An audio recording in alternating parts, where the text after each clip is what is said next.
Hi guys, ഇന്ന് വന്നിരിക്കുന്ന ഒരു അടിപൊളി കൂൺതോരനുമായിട്ടാണ്. ഈ കൂൺതോരൻ പ്രിപ്പയർ ചെയ്യാൻ വേണ്ടിയിട്ട് ബട്ടൺ മഷ്റൂമാണ് സെലക്ട് ചെയ്തിരിക്കുന്നത്.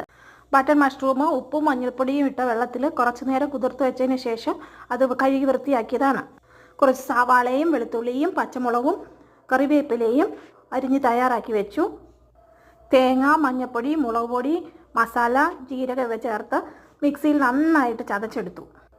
ഒരു പാൻ ചൂടാക്കി അതിലേക്ക് വെളുത്തുള്ളി, സവാള, പച്ചമുളക്, കറിവേപ്പില എന്നിട്ട് നന്നായി വഴറ്റുക. അതിനുശേഷം നമ്മൾ തയ്യാറാക്കി വെച്ചിരിക്കുന്ന മഷ്റൂമും ഇതിലേക്ക് ഇടുക.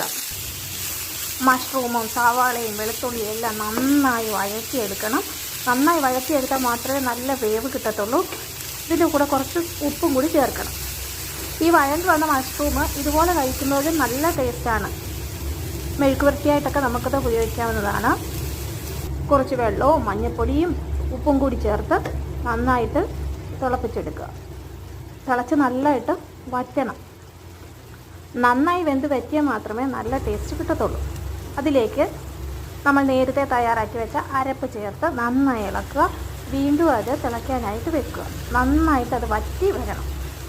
ഇതെല്ലാവരും ഒന്ന് ട്രൈ ചെയ്ത് നോക്കണം കേട്ടോ. അതിലേക്ക് ഇനിയും നമുക്ക് വേണ്ടത് കുരുമുളക് പൊടിയാണ്.